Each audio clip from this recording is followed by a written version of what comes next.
In Wildhearts, the trend with the monsters in this game is that they are plants and animals that have fused together.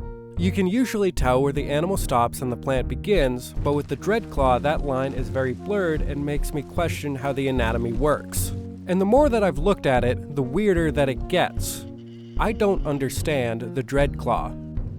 So the first thing that we should do is look at its anatomy, and I'm going to try to convince you why it's so weird to me. At first glance, it's just a big chicken. It walks like a chicken, it squawks like a chicken, it's just a chicken.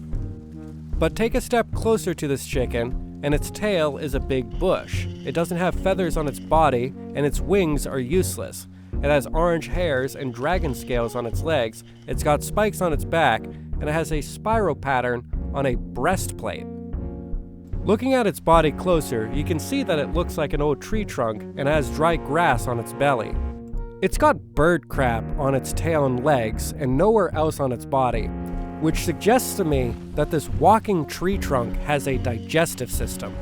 But like I said with the other monsters, it's fairly clear where the animal stops and the plant begins, but with the overlap of the plant and animal, I don't know what's going on inside of this thing. If I cut it open, would I find the organs of a bird, or would I find the rings of a tree? Trees don't have a digestive system like a bird, so which one is it? Are you starting to understand why this thing is so weird to me? Its claws are bejeweled. Why are its claws bejeweled? How does that even work? In order for crystals to grow, minerals need to be suspended in a fluid, which means that the Dreadclaw would need to sleep in a puddle every night in order for this to happen. Or this walking tree is growing crystals on its surface. Finally, I just wanted to rapid fire some other weird details that I noticed. It's got a spiral pattern on the side of its toe, like the breastplate. It's got a giant red dot on its neck, and its face has the spiky sea urchin, and its beak is this weirdly shaped giant spike. The Dreadclaw is a giant chicken that fights like a giant chicken. There's pecking attacks, claw strikes, and a lot of rolling around in the dirt. Sometimes it does this shuffle that I just hate the look of. It's weird and awkward and gives me the ick. Then there's a roar attack a la the classic early morning rooster call. When he goes into enraged mode, his wings burst forth with feathers, allowing him to fly.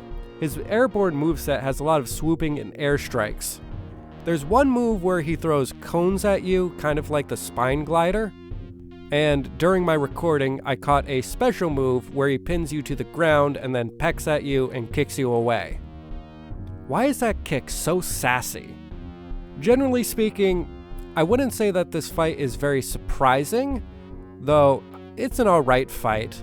I'd say it's pretty engaging, but not the most challenging. Maybe a low B tier. Now that I've killed it a couple of times, I've been looking at it closely and found some interesting things.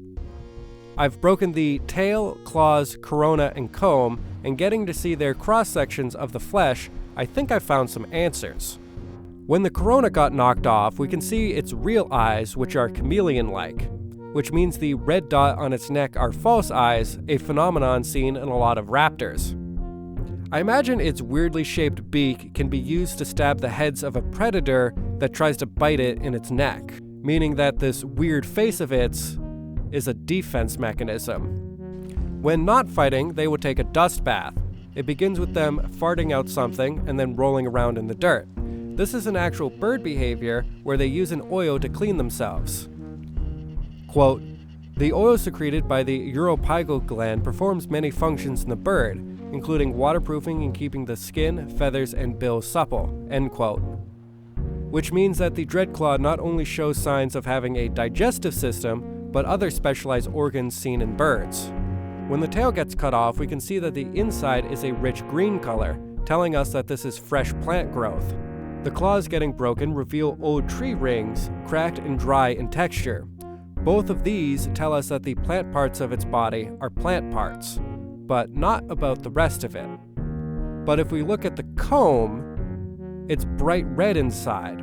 It has a layer of skin, fatty tissue, and viscera, which by extension means to me that there can be organs inside the woody exterior. I think I understand the Dreadclaw.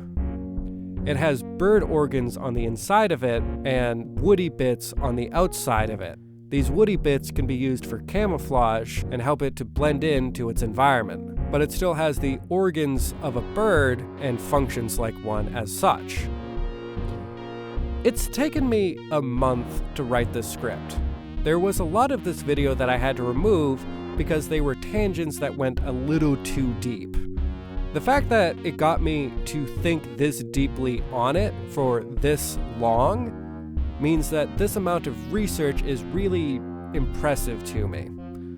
It has so much more detail and depth to it in a way that I find very interesting, and I want to give it an S rank in its design just because of how weird it was to try to figure out what was going on with this thing. This one's been pretty fun.